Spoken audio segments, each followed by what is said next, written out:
아멘. 오늘은 추수감사주일입니다.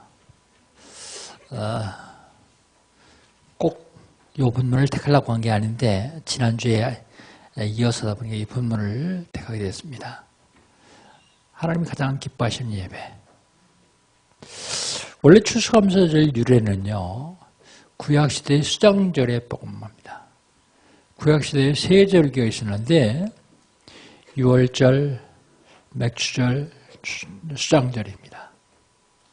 6월절은 우리가 잘 아는 대로 구원해 주심에 감사해서 드리는 절기요. 맥추절은 광야를 통과하는데 하나님의 인도하심에 감사해 드리는 절기요. 수장절은 농사 지어서 먹고 남은 걸 저장하는 절기입니다. 그때 신약시대에 와서 6월절 대신 부활절로 바뀌었습니다. 그리스도가 우리를 구원하시기 위해서 십자가에 죽으시고 부활하셨다. 부활절. 맥주절은 그대로 지킵니다. 구약시대나 지금이나 우리를 인도하시며 감사드리는 맥주절기. 수장절은요, 추수감사주일로 바뀌었습니다. 추수감사주일. 농경시대 때는 농사에서 먹고, 추수해서 먹고 남은 걸 절기해서 저장하면서 감사하는 절기인데, 지금 우리는요, 물질적인 추수도 중요합니다. 그러나 더 중요한 건 영적 추수요. 1년 동안에 많은 사람들이 복음 전해서 영적 추수해서 하나님께 감사로 드리는 절기가 되어야 됩니다. 2016년이 이제 다 가고 있습니다. 2016년 하나님께서 우리 주신 언약은요, 황금어장이 되게 하라. 어떻게 하면 될 수 있다고요? 하나님의 말씀을 듣고 각인시키면 돼요. 각인시키는데 묵상으로 각인시켜야 되고요. 암송으로 각인시켜야 되고요. 각인시켰으면 그냥 각인시키는 것 되지 말고 그 말씀 중에 작은 것, 쉬운 거 한번 실천해 보십시오. 저와 여러분이 해야 될 건 그것까지밖에 아닙니다. 그러면 그 말씀을 실천하면 말씀에 뿌리가 내리기 시작해요. 말씀에 뿌리가 내리면 뿌리에 따라서 열매가 열리죠. 말씀의 능력이 내 삶 속에 이루어져요. 요즘 많은 성도들이 얘기해요. 하나님이 지난 주간에 주신 말씀이 목사님 이번 주간에 내 삶 속에 그대로 이루어졌습니다. 어떻게 이루어졌는데? 그러니까 하나하나 되는데요. 이 사람들이 이제 하나님 말씀에 뿌리가 내리기 시작하는구나. 좀 더 있으면 말씀의 능력을 체험해서 체질까지 바뀌겠구나. 요까지 되어서야 황금어장 됩니다. 내가 하는 일, 내가 하는 사업, 내가 하는 직장. 황금어장 되면요, 끝납니다. 물반 고기반 거리도 고기 잡기 쉽죠. 근데 물은 없고 고기만 있으면요, 황금어장이 그거예요. 물반 고기반이 아니라 물은 없고 고기만 있는 것. 11월 달 하나님께서 우리 주시는 언약은요, 팀을 구성하라. 팀. 무슨 팀이요? 예수가 그리스도라고 증거할 수 있는 전도팀, 캠프팀이죠.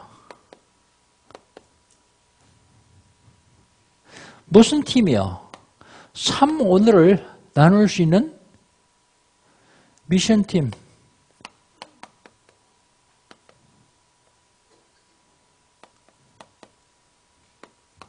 삶 오늘을 나눌 수 있는 미션팀. 그 다음에 무슨 팀이요? 3제자를 세우시는 지속팀이요. 3제자가 뭔데요? 3오늘은 아시죠? 오늘의 말씀, 오늘의 기도, 오늘의 전도. 3제자는요. 3제자는 비밀결사대, 홀리메이션, 그 다음에 렘트를 키우시는 RM. 이건 지속해야 돼요. 3단체는요, 이걸 지속해요. 홀리메이션 대신에 그는 프리메이션 하고요.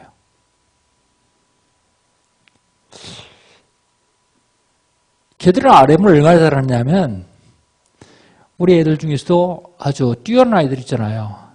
하버드, 연대, 예일대, MIT 간 애들이요. 어떻게 알고 찾아오는지 찾아와요. 찾아와서 조건 없어요. 등록금, 생활비 다 됐나. 조건 단 하나. 끝나면 내가 너 취직까지 시켜준다. 그게 조건이에요.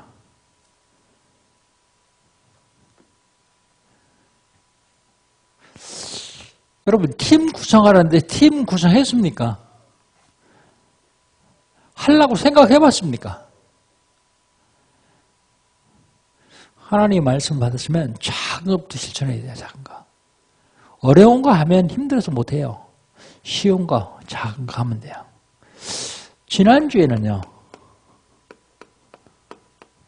지난주에는 흔들리지 않는 나라를 받은 사람들의 삶입니다. 삶. 어떤 삶을 살아야 될까요? 지금 나라가 많이 흔들리고 있어요.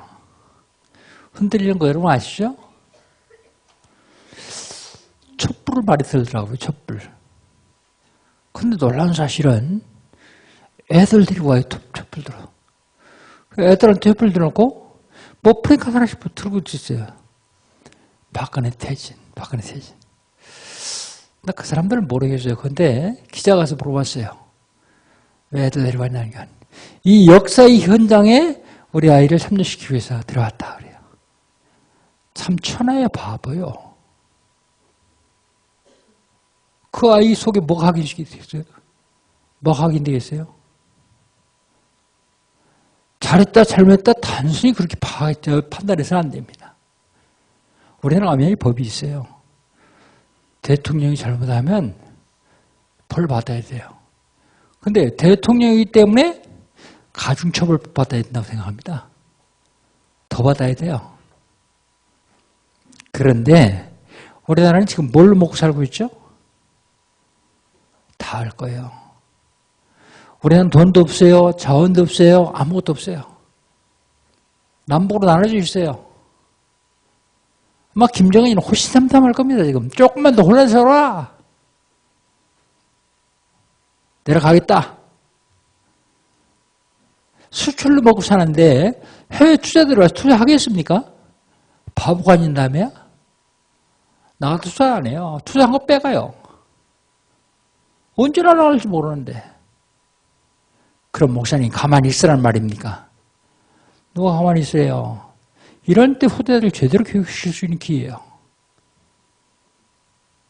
대통령 아니라 천하 없는 사람도 사단에게 잡히면 저렇게 된다. 영적인 사실을 분명히 알려줘야 돼요. 그러면서 국가를 시도하자. 이게 사실 안 하려고 했어요. 복음만 말하는데 목사님 왜 그렇게 합니까? 근데 지난 금요일 날 우리 이 목사님이 포럼하는데 아들 주한이 얘기를 하는 거예요. 주한이가 초등학교 2학년이요. 근데 학교 가면 온통 아이들이 그 얘기만 한대요. 그 얘기는 무슨 얘기죠? 엄마 아빠가 맨날 그 얘기하는 거예요. TV 없애라고 했는데 안 없애고 그냥 가지고 있으니까 애들이 맨날 TV 틀고 뉴스 보다 보니까 그러는 거예요. 요때 우리는 어떻게 해야 되겠냐? 사단에게 쓰임받는 정치인들이 만들어놓은 남북, 동서, 이념, 갈등 여기에 빠지면 안 돼요. 가운데 서서 정확하게 볼 수 있어야 돼요. 좌우 치우치지 말고 정확하게 보면서 하나님의 계획과 하나님의 뜻이 무엇인지를 찾아내서 아이들한테 알려줘야 돼요. 자 봐라. 대통령도 사단이 잡힌 게 저를 쳤냐. 영적인 사실이요. 우리 삶이 어떻게 되느냐를 알려줘야 돼요. 삶. 엄마 아빠가 나도 모르게 그냥 덩달아서 촛불 드니까 나도 가자. 아니 월드컵 할 때 집사 권사들도 다 빨간 티 입고 나가더라니까. 빨간 티가 뭔데요? 붉은 악마예요. 붉은 악마. 내가 붉은 악마. 악마 중에서 최고 악한 마귀 중에서 최고 악한 마귀가 악마예요. 그거 대신해 주겠다는 거예요. 영적 비밀을 모르면 빠져나갈 수가 없어요. 거기에 잡히게 돼 있어요. 3. 어떤 삶을 살아야 되냐? 외적인 삶이요.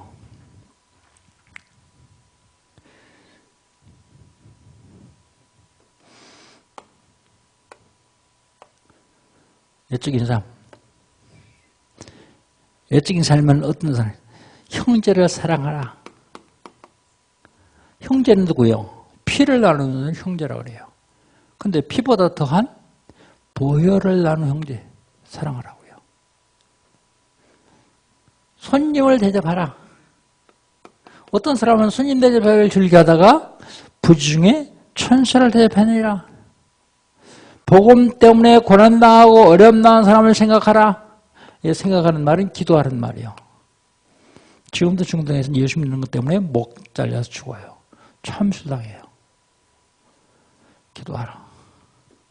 내적인 삶이요. 결혼을 귀하게 여겨라. 결혼. 그제 어떤 통계에서 그런 발표한 얘기하더라고요. 결혼 정년기에 있는 남자들 결혼을 필요하다고 생각하는 사람이 27%래요. 27%. 대한민국이 얼마나 버티겠습니까? 결혼해도 안 낳든지 하나 낳든지 급속하게 줄어들 겁니다. 아마 100년, 200년 내에는 대한민국 국민 없을 거래요. 어떤 사람이 재밌는 얘기 했더라고요. 중국 사람들이 절반일 거다. 중국인은 한국에 와서 나도 뭐라고 하나니까요. 그리고 동남아나 후진국 사람들이 절반일 거다. 한국 사람 없을 것이다. 결혼을 귀하게 여기라고 말합니다. 결혼을 귀하게 여겨라. 그리고요. 돈을 사랑하지 말라. 돈은 사랑의 대상이 아니라 노림의 대상이다 말씀드렸습니다. 돈을 사랑하지 말라. 하나님과 함께하는 삶을 살아라. 이게 내적인 삶입니다. 영적인 삶은요. 담대하라. 저와 여러분은 하나님 자녀이기 때문에 담대해도 됩니다. 담대하라. 그리고요. 믿음의 본을 받고 본을 보이라. 믿음의 본. 믿음의 본을 보이라. 다른 교훈을 따라가지 말라. 오로지 그리스도의 말씀, 성경 말씀, 복음 이것만 따라가라 그런 얘기죠. 그러면요. 흔들리지 않는 나라를 받는 사람들이 삶을 이렇게 이야기하시면서 뭐라고 하시냐면 하나님이 기뻐하시는 예배를 드리라.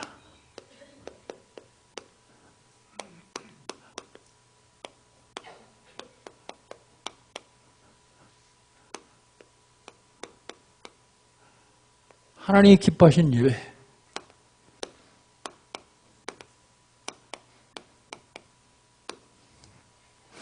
하나님이 기뻐하시는 예배는 어떤 것일까? 첫 번째로요. 예물이 있는 예배. 제사 같으면 재물이 있는 제사 그리스를 하는데 예배라서 예물이 있는 예배 그리스었습니다. 예물이 있는 예배. 하나님이 기뻐하신다.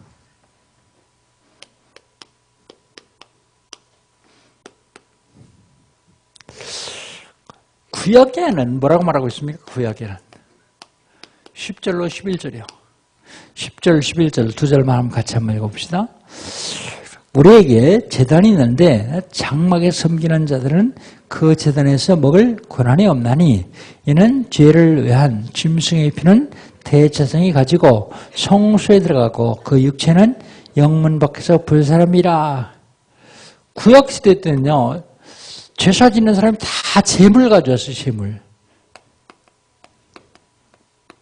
재물이 없는 제사는 제사 아니거든요. 구약시대는 다 재물 가져왔습니다. 그런데요, 피는 대제사장이 가져와서 지성소에 들어가 지성소에 뿌려요. 제수함 받으라고요. 그리고 짐승의 몸은요, 몸은 영문 밖에서 분사합니다. 모든 제사가 다 이런 건 아니에요. 번제 그래요. 속죄를 하기 위한 번제. 번제는 제물을 다 태워서 드리는 제물이기 때문에. 그러면 신약시대에는 어떻습니까?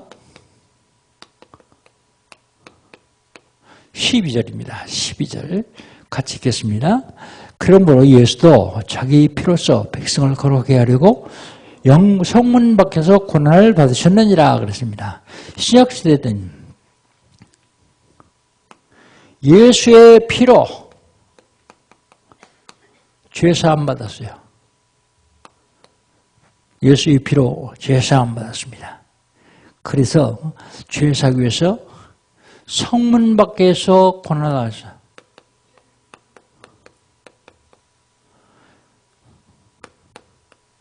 죽음 당했단 말입니다. 그래서 요한복음 19장 30절에 예수님이 말씀하십니다. 다 이루었다. 신약시대의 제사예요. 그렇다면 구약, 신약은 이런데 지금 나는 어떤가? 지금 우리는 어떤 예배를 드려야 되냐? 로마서 12장 1절. 로마서 12장 1절 우리 한번 찾아서 같이 한번 읽어봅시다.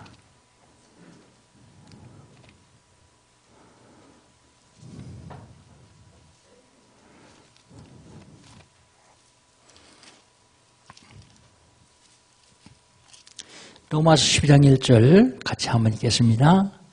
그러므로 형제들아 내가 하나님의 모든 자비하심으로 너희를 권하노니 너희의 몸을 하나님이 기뻐하시는 거룩한 산 제물로 드리라. 이는 너희가 드릴 영적 예배니라 그랬습니다. 지금 우리는 어떻게 됐냐? 우리 몸을 산 제물로 드리는 거예요. 산 제물로. 왜 지금 우리는 산 제물로 우리 몸을 드려야 됩니까? 예수님께서 다 이루셨기 때문에. 우리 죄를 다 용서하셨기 때문에. 이 산 제물이라는 얘기는 구약시대 때의 죽은 제물에 대칭되는 얘기예요. 구약시대 때는 양을 잡아서 죽여서 제물을 드리기 때문에요. 산 제물로 드리는데 그게 너희 드릴 영적 예배이라 그래서 영적 예배. 그래서 내 몸을 산 제물로 드린다는 표시로 우리도 헌금을 합니다. 헌금. 사실은 헌금 없는 예배는 예배 아니요. 예배. 근데 많은 사람들이 잘 몰라요, 이걸. 알려줘도 잘 몰라요. 이걸 누가 잘하냐면 순복음이 잘해요, 순복음. 잘하는 건 잘한다고 얘기해야죠. 순복음교는 매번 예배때 헌금합니다. 심지어는 새벽기도도 헌금해요. 새벽기도도. 사실 이 헌금 얘기는 교회가 좀 어려워져 있는 성도를 상처받으니까. 그리고 우리도 계속 예배 때마다 헌금해야 되는데 왜 안 하냐? 헌금 얘기하니까 부담돼가지고 헌금하니까 부담돼가지고 안 와요, 교회를. 그래서 일주일에 한 번 주일날만 하자. 그리고서 좀 간편하게 줄인 것뿐입니다. 근데 그건 성경적이 아니요. 매번 해야 돼요. 많이 해야 되냐? 많이 하면 좋지요. 근데 예수님은 많이 하는 거 기뻐하지 않으세요? 부자가 많이 있는 것보다 없는 과부가 두렵던 드리는 걸 기뻐하셨다. 마음을 담아 정성껏 드리는 것입니다. 우리 마음 담아서 정성껏 드리는 것. 그걸 하나님 기뻐하세요. 근데 부탁합니다. 여러분, 앞에 헌금 주머니 지나갈 적에 그냥 통과시키지 마세요. 그거는 하나님이 경제 축복을 여러분 앞에 지나가는데 통과시키는 것 같아요. 100원 없어요? 100원? 1000원 없어요? 1000원? 마음이 문제예요, 마음이. 그런데요, 안 하고 모아보세요. 하나님이 어느 날 부시면요, 싹 다 날아가요. 그때 애통할 이유가 없어요. 지금 믿음의 분량만큼만 하면 됩니다. 믿음의 분량만큼. 근데 빠지면 안 돼요. 내가 황금 얘기를 했더니 돈이 없어 못한다 그랬던 집사님이에요. 그래서 1,000원 없어요? 1,000원? 그랬더니 1,000원을 드리려니까 봉투가 갖고 와서 못 드리겠대요. 무슨 개성이 그렇습니까? 1,000원이면 봉투 몇 장 사는데요. 마음이 없다 소리를 못하고요. 하나님 마음을 받으시거든요. 하나님 기뻐하시는 예배, 예물 있는 예배예요. 두 번째로 하나님 기뻐하시는 예배, 하나님께 영광을 돌리는 예배입니다. 13절부터 15절까지요. 먼저 13절을 같이 한번 봅시다. 히브리서 13장 13절입니다. 우리 같이 한번 읽겠습니다. 그런즉 우리도 그의 치욕을 짊어지고 영문 밖으로 그에게 나가자 그랬습니다. 근데 여러분 그런즉을 봐야 돼요. 그런즉. 어떻게 쓴즉? 12절입니다. 그러므로 예수도 자기 피로써 백성을 거룩하게 하려고 성문 밖에서 고난을 얻으셨으니라. 그런즉 우리도 같이 죽자 그런 얘기야. 죽음. 나는 죽고 어떻게 죽어요? 영적으로요? 육신적으로요? 그런 죽음 아닙니다. 창세기 3장, 6장, 11장에 나는 죽고 그래 의미예요. 요것 때문에 망해야 되는 나는 죽고 사도행전 13장, 16장, 19장 이것 때문에 망하는, 이것 때문에 오는 재앙에서 나는 죽고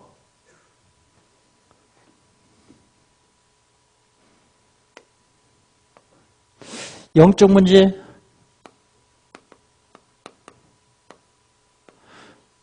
우상 문제,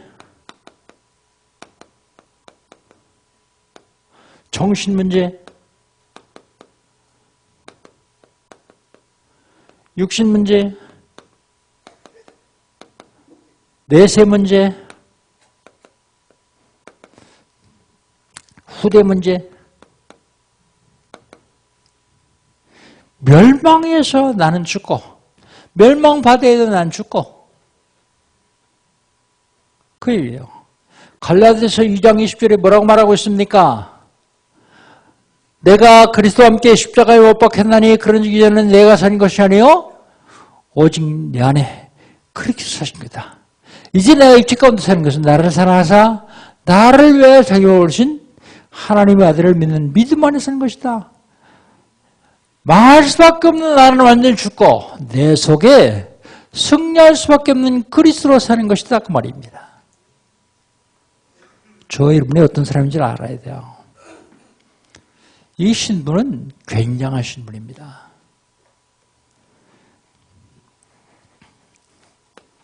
하나님께 영광 돌리면 소망 있는 삶을 살아야 돼요. 우리 14절 한번 같이 읽어봅시다. 14절 같이 읽습니다. 우리가 여기에 영관 도성이 없으므로 장태올 것을 찾나니 우리가 여기에는 영관 도성이 없다 그 말입니다. 여기에서 영원히 살 수 있는 성이 없다. 이 세상 영원히 살 수 없는 세상, 살 수 있는 세상이 없다. 그러므로 장차올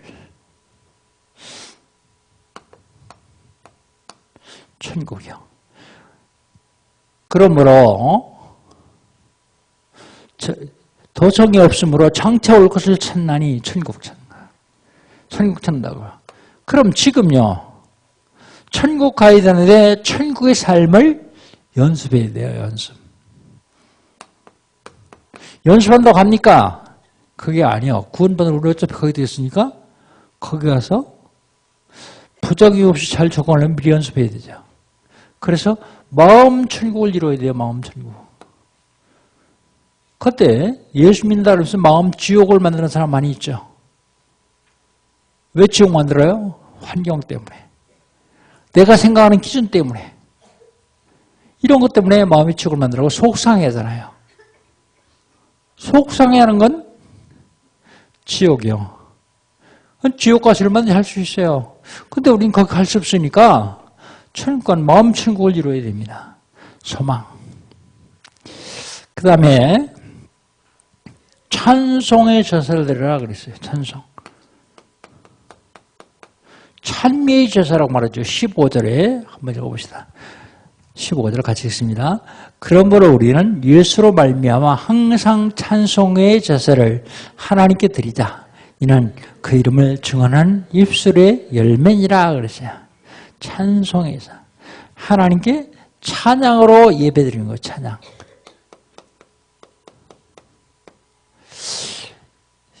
교회 다닌 지 얼마 안 돼서 믿음의 학교에는 이게 제일 좋더라고요. 근데 그때는 찬송가를 아는 게 몇 개 없으니까 아는 것도 혼자 부르다 보면 헷갈려서 틀려요. 또 들고 그래, 또 찬송 부르고 그랬는데 지금은요 스마트폰 딱 켜놓으면 찬송 600여 곡이 다 나와요. 같이 따라 부르면 돼요. 찬송.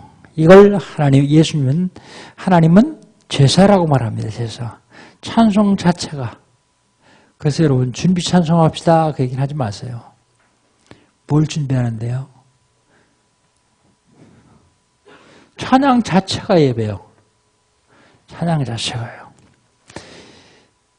그분의 이름에 감사하면서 그 예수 이름에 감사하면서 드리는 찬양이에요. 그건 뭐라고요? 내 신앙 고백의 입술의 열매다 그랬어요. 입술의 열매.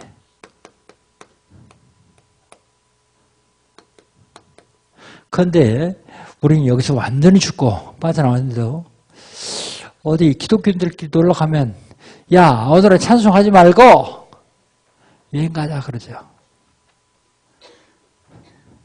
왜요? 완전히 죽었는데 아직도 흔적이 남아있어요. 흔적.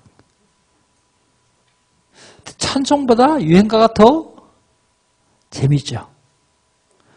더 즐겁죠. 입술 열매. 우리 신앙 고백하는 입술 열매입니다. 하나님이 기뻐하시는 예배는 예물인 예배, 하나님께 영광 돌리는 예배. 마지막으로 하나님이 기뻐하시는 예배는 승리하는 예배예요. 승리하는 예배. 첫 번째가요, 삶의 예배입니다. 현장에서 삶의 예배 여기서 승리해야 돼요. 16절 같이 한번 읽어봅시다. 오직 선을 행함과 서로 나눠주기를 잊지 말라. 하나님이 이 같은 제사를 기뻐하시느니라. 제사라고 썼는데 이 같은 예배를 기뻐하시니라 그래도 돼요. 뭐 하는 걸 하나님 기뻐하신다고요? 선행과 구제. 나눠주기를 기뻐한다. 선행과 구제. 이걸 소홀히 하지 말라. 그러죠. 하나님이 진정 기쁘시게 받는 예배는 이거 하는 예배예요.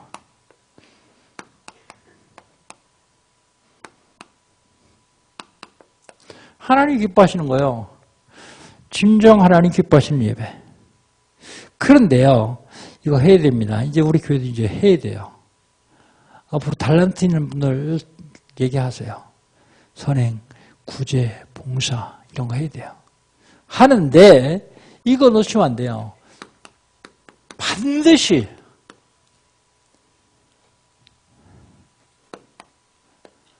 복음 전해야 돼요. 전도 없는 구제, 헌신, 봉사는 아무 소용이 없어요. 반드시입니다. 이건. 반드시 전도. 전도를 위한 구제, 전도를 위한 헌신. 아마 내년에는 우리 본부에서 이제 이것 때문에 문화, NGO, 복지 많이 나올 겁니다. 해야 돼, 이거. 그런 걸 타고서 복음 전하는 겁니다. 그 다음에 순종과 복종이요.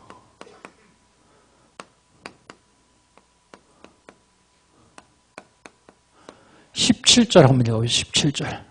17절 같이 읽겠습니다. 너희를 인도하는 자들에게 순종하고 복종하라. 그들은 너희의 영혼을 위하여 경성하기를 자신들이 청산할 자인 줄 알아야 하니라. 그들로 하여금 즐거움으로 이것을 하게 하고 근심으로 하게 하지 말라. 그렇지 않으면 너희에게 유익이 없느니라. 너희를 인도하는 목자들이 말에 순종하고 권위에 복종하라. 목사에게 순종하래요. 근데 그 이유가 있습니다. 왜 순종하래요?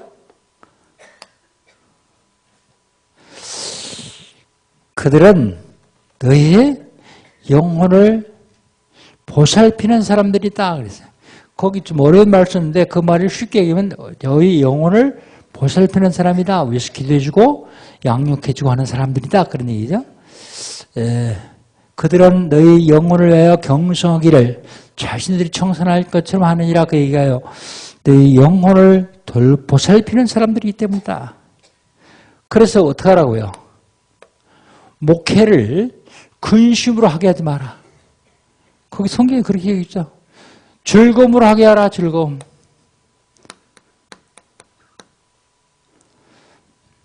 참 감사한 게요. 우리 성도들한테 감사한 게 한 사람도 목회하는데 방해를 안 해요. 뭐 방해한다 그래서 뭐 특별히 방해하겠습니까? 자꾸 말로 어렵게 하지 않아요. 즐거움으로 하게 합니다. 그게 오죽하면 제가 행복한 목사 그러고 보내잖아요. 즐거움으로 하게 하니까. 17절 마지막에 보면 그들로 하여금 즐거움으로 이것을 하게 하고 근심으로 하게 하지 말라. 그렇지 않으면 너에게 유익이 없느니라. 근심으로 하게 하면 너에게 손해갈 것이다. 그렇기 때문에 즐거움으로 하게 하라 그런 얘기입니다. 예언 하나 할까요? 몇 년 안에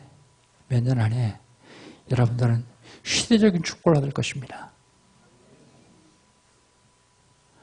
시대적인 축복을 받을 것인데 그렇게 뜰보여? 왜 그래요? 하나도 근심으로 하게 하지 않고 전부 즐거움으로 하게 하기 때문이에요. 하나님은 분명히 여러분을 축복하실 것입니다. 그런데 마지막으로 하나를 더 부탁해요. 승리한 삶 중에서 기도하라 그러죠. 18절, 19절 두 절 같이 한번 읽어봅시다. 18절, 19절입니다. 우리를 위하여 기도하라. 우리가 모든 일에 선하게 행하려 함으로 우리에게 선한 양심이 있는 줄을 확신하노니 내가 더 속히 너에게 돌아가기를 위하여 너희가 기도를 더욱 원하노라 그랬습니다. 기도하라. 모든 일을 선한 양심으로 할 수 있도록 기도해라. 모든 일을 선한 양심으로 할 수 있도록 기도해라. 흔들리지 않도록 기도해라. 흔들리지 않도록. 그리고 얼마나 보고 싶으면 내가 너에게 속히 가기를 위해서 기도해라. 연합하기를 위해서 기도해라. 완내스죠. 하나 되기를 위해서 기도해요. 연합하기를 위해서 기도해라. 하나님 기뻐하시는 예배가 어떤 거라고요? 예물이 있는 예배, 하나님께 영광 돌리는 예배, 승리하는 예배를 하나님은 기뻐하십니다. 결론.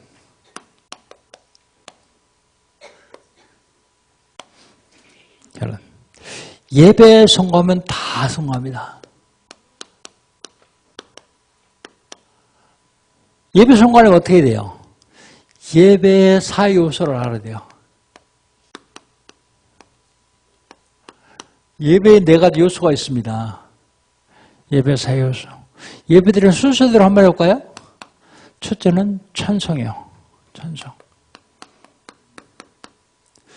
예배 때 찬송이든지 평상시 찬송이든지 찬송할 적에는 중심을 다해서 부르세요. 중심. 크게 부르라는 얘기 아니요. 이 찬송에 마음을 담으세요. 왜요? 찬송이 얼마나 중요하냐? 사무엘상서 16장 23절에 보면 다윗이 찬양할 때 사울왕에 붙었던 악신이 따라갔어요.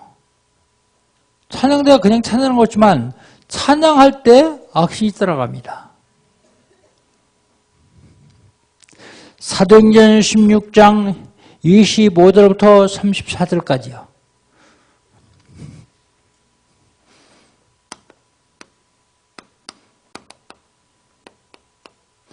바울과 실라가 찬양할 적에 막혔던 감옥의 문들이 달렸어요. 찬양. 얼마나 중요합니까? 찬양. 여러분, 뭐가 잘 안 되는 사람은 암송도 잘 안 되고 말씀 묵상도 잘 안 되고 그런 사람은요, 조용하게 혼자 있는 시간에 휴대폰 딱 켜놓고서 찬송을 한 3곡, 5곡씩 한번 불러보세요. 그냥 대충 풀지 말고 진짜 마음 담아서 한번 불러보세요. 이 찬송 가사가요, 그냥 쓰여진 게 아니라 누가 그냥 가사 쓴 게 아니라 다 믿음의 선진들의 신앙 고백이에요, 이게. 그래서 찬송 부를 적에 능력이 나타납니다. 찬송. 두 번째가 기도요. 우리 원장로님 기도했는데, 장로님 기도했으니까 본인이고, 여러분은 어떻게 하셨습니까? 여러분 그냥 기도를 들었죠? 그럼 실패해요. 장로님이 기도할 적에 여러분 그 기도 속으로 내가 들어가세요. 그래서 그 기도를 내 거 만들어서 내 거.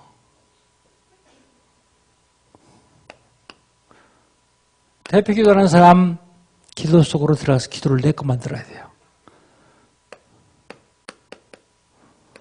설교.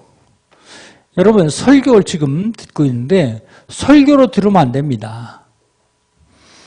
설교로 듣지 마시고 하나님이 나에게 주시는 언약으로 잡으세요. 언약. 그러면 하나님 응답하시기 시작하죠. 그 다음에 좀 이따 헌금할 거예요. 헌금. 중심을 다해서 하세요. 중심. 액수에만 구성음이 아니라 중심을 다해서. 여기 예배의 사요소입니다. 헌금. 우리나라에 장로교 최초의 선교사가 언더우드 목사예요. 근데 그분이 처음 한국에 오기 전에 어렸을 적 얘기입니다. 어렸을 적에 선생님이 보니까 얘가 헌금을 안 해요. 그래서 야, 왜 헌금 안 하냐? 그러니까 돈이 없대요. 이 선생님이 그 가정편을 잘 알아서 돈을 줬어요. 사주치를. 아마 한 4센트 줬겠죠. 그때는 돈이 가치가 높았기 때문에 4센트 줬을 거예요. 아마. 지금 얘기하면 한 4불 좀 줬겠죠. 근데 첫 주에는 얘가 헌금받는데 그 다음 주엔 또 안 해요. 야, 왜 안 하냐? 물으니까 선생님 내가요 그 돈을 가지고 일주일 동안 있는데요 쓰고 싶어 미칠 뻔했어요. 그래서 지난주에 다 드렸습니다. 한목에 다 드렸다는 거예요. 물론 어렸으니까 먹고 싶은 것도 많고 그러니까 쓰고 싶겠죠. 다 드렸다 그래요.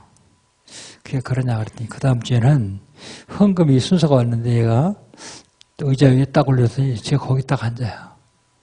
다른 아이들이 헌금한 것도 있는데요. 그래서 선생님이 화가 나가지고 이 아이 지금 뭐 하는 짓이냐 헌금 그렇게 하는데 선생님 나는 드릴 게 없어요. 내 몸 드립니다. 어렸을 적에요. 근데 결국은 한국에 와서 저 여러분들에게 복음 전하고 수많은 사역을 하고 후대들까지요. 그냥 여러분 보통으로 듣지 마시고 중심을 내서 한번 해보세요. 하나님 과연 어떻게 역사하시는가 체험하시기 바랍니다. 하나님이 기뻐하시는 예배로 승리하시기를 주의 이름으로 축복합니다. 하나님 감사합니다. 예물 있는 예배, 영광 돌린 예배, 승리하는 예배로 하나님 기뻐하시는 예배 드리기를 원하는 하나님 사람들이 오늘도 예배 드렸습니다.